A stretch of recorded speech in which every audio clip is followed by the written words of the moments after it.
Hey kids, it's Mr. Fly here, hope you're well. Out and about another bike review on this rather chilly, little bit dampish midwinter's day. And today I'm on a bike that I last rode in 2019. It's the BMW S1000RR. Back then, the bike had just come out. It was the first of this generation new look bike, and they moved away from that squinty front end, and I absolutely loved the bike.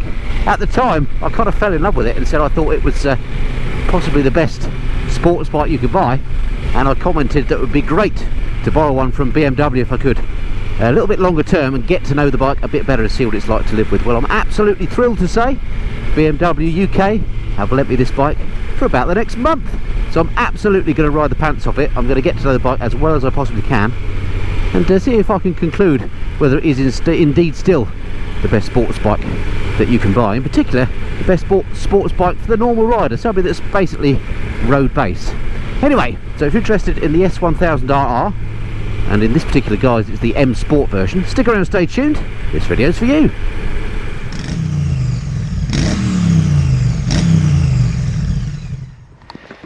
So what a beauty, I think you might agree. Anyway, do go and check out my original first ride review that I did back in about 2019. If you've not seen it, if you want to go through all the specs and stuff like that. But in the meantime, let's just familiarise ourselves with what this beautiful bike looks like. I think this is one of the best looking sports bikes you can get. Check out the front here. I think that looks beautiful. Maybe not quite as nice as a Panigale, but not far off. If I just turn her on, I can show you what the lights look like. There we go. How cool is that? They go off onto the running lights, there we go, and it just looks mean, doesn't it? Absolutely lovely.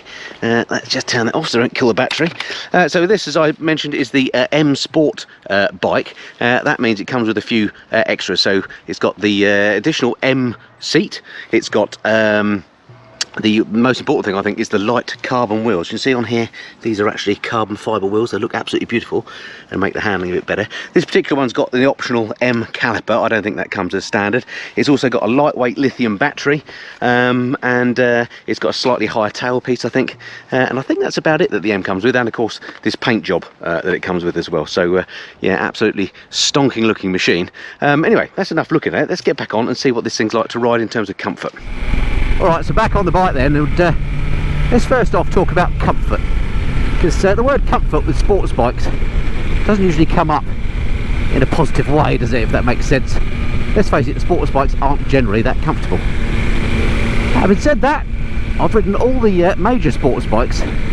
This one I think is the most comfortable. It feels physically quite large. I'm most used to the Panigale, of course, which feels physically a bit smaller. Certainly you feel more cramped on that. On this I feel somewhat more upright. It is of course a sporty position, my legs are tucked right up.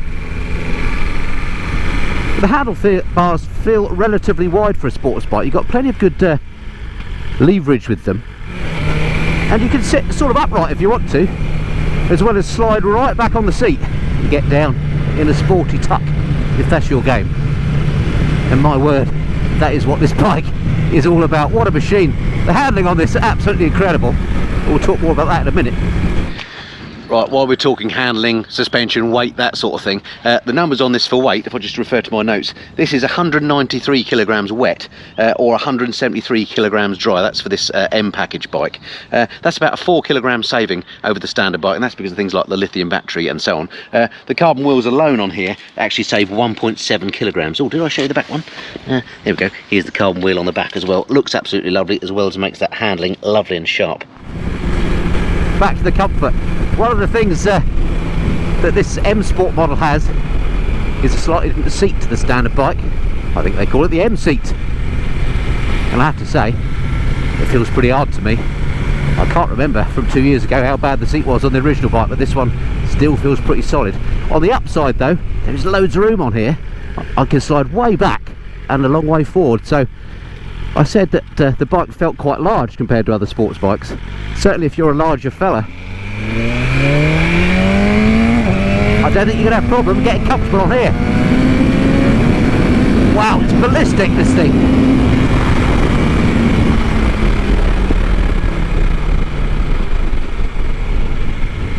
Okay, so there's no doubt about its sporting credentials. If you've watched my channel before, you'll know that I'm not a sporty rider. I'm predominantly a road rider. I've done the odd track day. I'm not a massive track day fan. I try not to ride like a hooligan, but I do enjoy a bit of speed, just like everybody else. within the speed limit. Here we are at 55 miles an hour. Really, really nice on these twisty roads. A little bit damp out, so I'm not going to go too mad, but yeah, suffice to say, it's very fast. And also, as I say, quite comfy for a sports bike. So just while we're talking about this seat here, how does it fare in terms of its height? Well, it's 824mm, so it's relatively high. I'm 5'8" and I'm on my tippy toes. I mean, it's quite narrow at the front, but I must say, I'll put this down as one of the taller bikes. So yeah, 824mm seat height on this one. The bike, of course, being a sports bike, has this incredible fairing on here. So again, just while we're on the sort of comfort section, if you like, the wind protection is excellent on here. Whether you're sat a little bit upright, in which case I don't seem to have any dirty air going over my or into my face. I'm 5'8", I'm a relatively short fella, and even sat upright I'm not in dirty airflow, and certainly when you're tucked down you're well protected from the weather. So yeah, all in all, from a comfort point of view, the bike is remarkably good. So to the engine on the S1000RR then. Of course, this is the 999cc unit with shift cam, and it being a 4-cylinder means it's beautifully smooth. And even in higher gears, here I'm only doing 52 in 4th gear, doesn't complain at all. Let's slow down a bit, because it actually, just noticed it's a 40-mile-an-hour limit. There we go. So we come down the gearbox a little bit.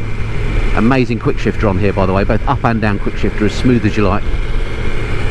Let's just ride really slowly in a highish gear. Here we go, 3rd gear at 20 miles an hour. Absolutely not complaining at all. But the gearbox is excellent, matched up with that incredibly powerful engine. You saw what the acceleration was like, and again, it being a 4-cylinder means it's very, very smooth. Yeah, lovely engine to ride on. Let's take a look at it. Alright, let's give you some numbers then about this engine. I've already said that it's the 999cc 4-cylinder inline engine with shift cam. This one incredibly puts out 207 brake horsepower. Can you believe that? And that is at 13,500 RPM, so when you're really giving it the beans, and 100 newton meters of torque, which unusually, according to my spec here, comes in from 5,500 RPM all the way up to 14,500. So you've got that literally a wave of torque that you can ride all the time on this, and it doesn't feel when you're riding this bike that there's any flat spots when you're riding it on the road. It feels absolutely beautiful, this engine.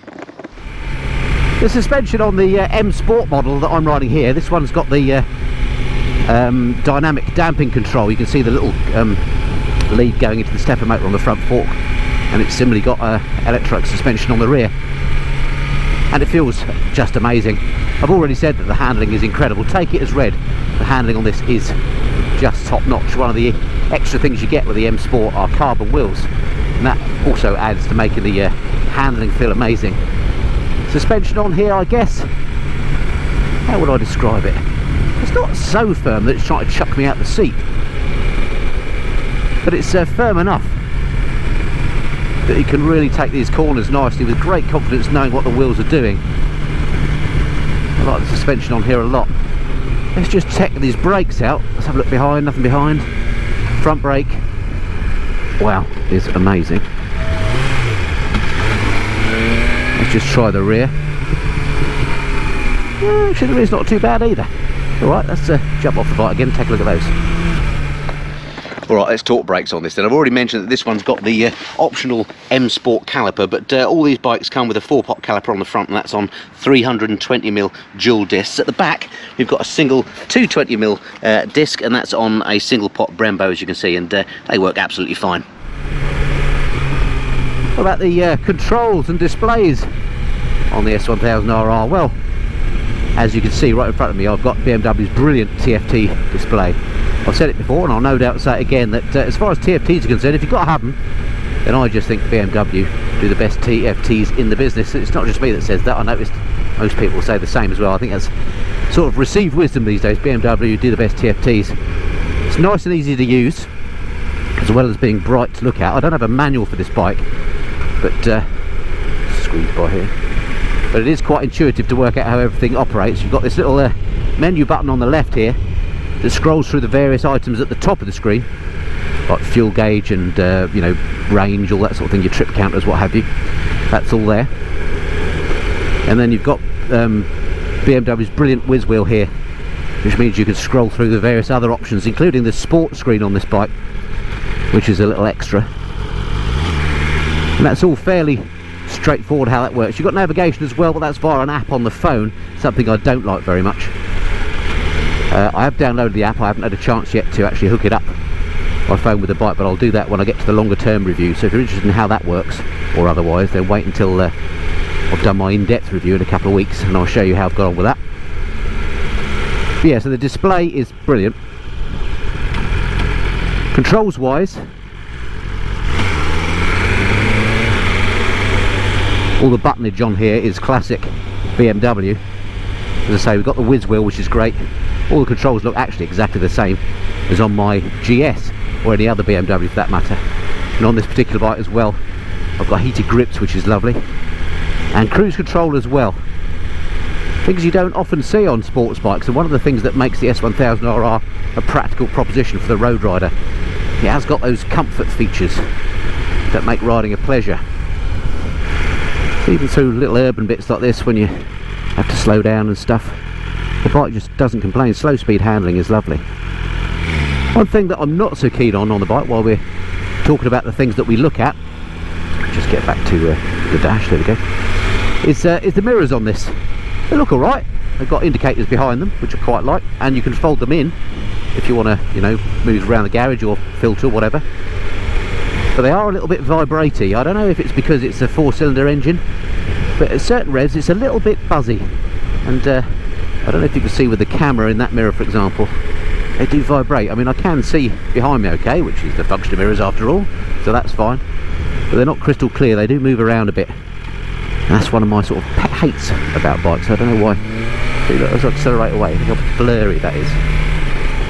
It's a bit of a shame, and it is a, you know, it's a quality machine and a lot of money, this. And things like that just detract from its overall feel of quality. So a bit of a thumbs down on the way the mirrors are, but the switchgear, displays, top notch.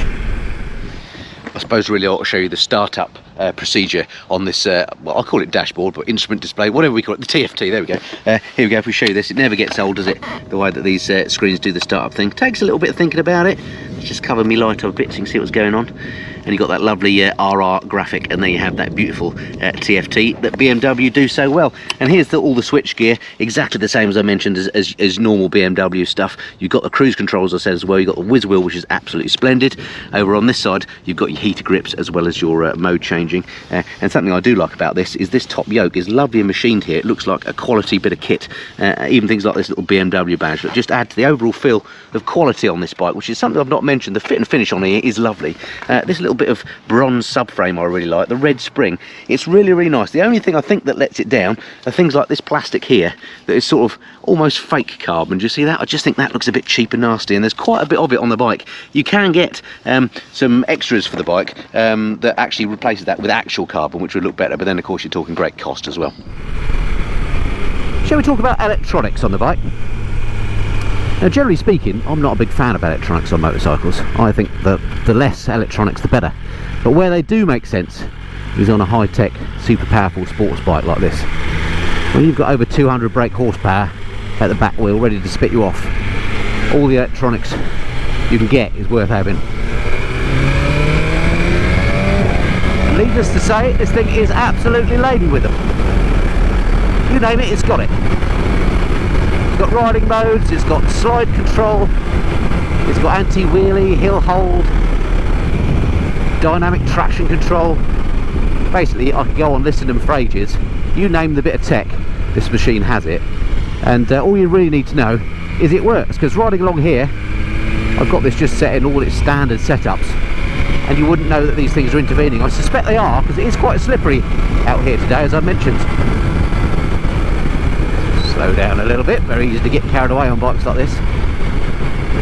But the interventions happen pretty much seamlessly, and they just flatter your ride. I'm by no means an expert rider, but at no point have I felt like this bike is getting the better of me. Now, if you'd ridden even my 899, my Panigale, that bike is so much more difficult to ride than this. You have to sort of respect it a bit. It will spit you off, just look at you, whereas this just feels like it's looking after you all the time.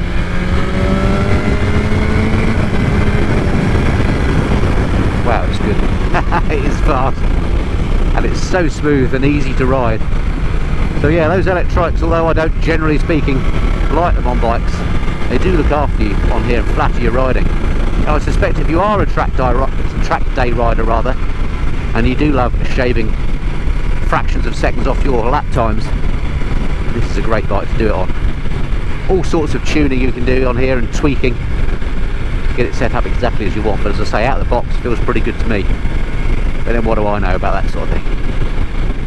Alright, a few other bits and pieces I should tell you about with the bike. I haven't mentioned the fuel tank capacity. On this bike it's 16.5 litres, which is about par for the course I guess with this type of bike.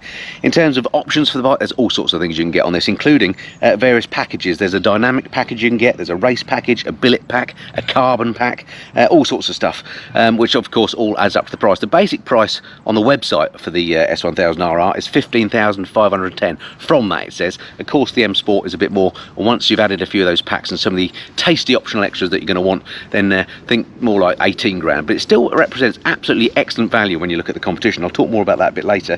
The bike itself comes in black or black and grey, or a full black if you want the standard bike, or of course this M package comes in this sort of classic M livery, I guess. What else to say? Oh yeah, like all new BMWs, it comes with a 3-year warranty as well for a bit of peace of mind. Okay, so there's my first ride review of the 2022 S1000RR. And yeah, nothing bad to report. Nothing really has changed from my initial assessment of the bike. I really like how it rides. Flatters your riding. Not at all intimidating given the spec of the machine.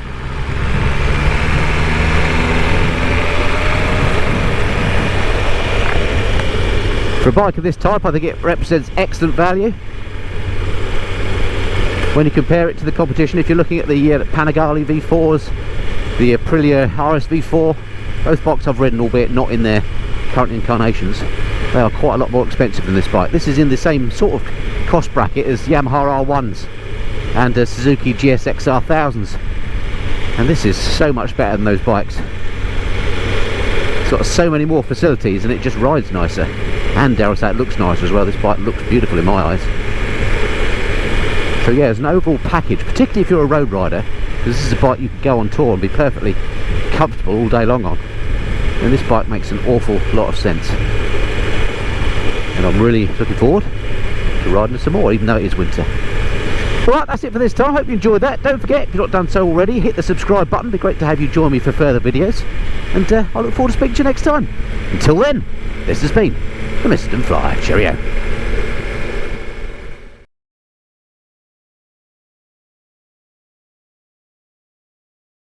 I can't get over how comfy this bike is. I can sit here all day like this. My shoulders actually feel good. Despite the hard seat, I'm alright. A lot of weight taken on my legs. Regardless of whether it's the best sports bike or not, it's definitely the most comfy you can currently buy. At last, the sports bike for us old geezers.